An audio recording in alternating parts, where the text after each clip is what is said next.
I just felt like I was a misfit from the word go. I didn't have a life, if you know what I mean. On the one hand, I had the physical life, but what was going on in my head, my life just seemed to go on in a negative way.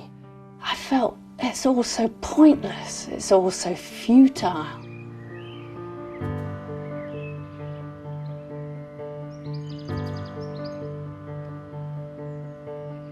My early years, I was told what to do. I had strong disciplinarian parents.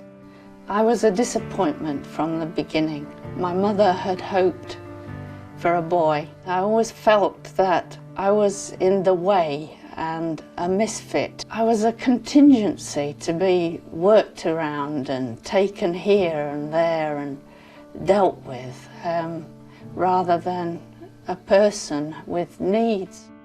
I met my first husband when I left school, and the first job that I managed to get. And he was many years older than me and a father-type figure, I suppose. But I got entangled into an unhealthy relationship. I didn't know he was already married. And so disaster ensued. He got out of his first marriage, which had 3 children, and then married me, and it didn't last.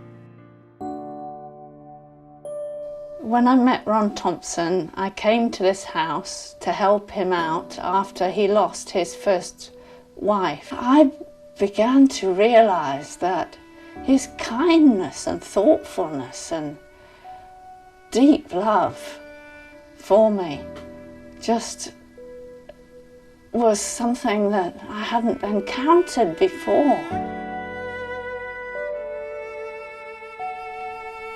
The effect of Ron's death was utterly devastating. When he'd gone, I was surrounded by things that were his. In a way, he was so near. In another way, he'd completely gone. I'd never be able to talk to him again. I just wanted to die too. I wanted to go and be with him, because I thought at this stage that death was just an end, an obliteration. The day was August the 10th, 2009, and I was in this room waiting for the crisis team to come.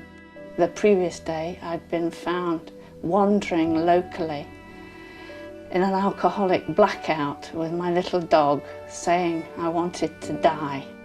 And the crisis team came. They sat with me for 2 hours and they said, well, your main problem is alcohol. I couldn't deny it. I tried to, but here I was again, alone. I had nowhere to go, and yet my place in my head was unlivable. I said all this to Jesus, please, I can't live this life on my own. I can't. And I'm willing now to take whatever help you want to give me. It was baby steps all the time, and he just told me what to do. You go make yourself something to eat, you take the dogs for a walk, you do sensible things, not destroy yourself.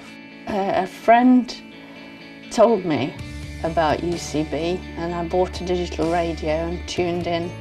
Well, then in listening I heard Colin Urquhart, and as I listened I thought, this is the Jesus that I know that he's talking about. I was led to food and not drink, to sleep and not mental turmoil. And my strength came back. And the words of the Bible became real and meaningful. And I felt so pleased, so amazingly different to how I'd felt all my life. And I knew it wasn't up to me. No longer was I alone, and the love that I longed for all my life was mine, because it was only Jesus that could fill that gap, because it's only He that sees and knows you.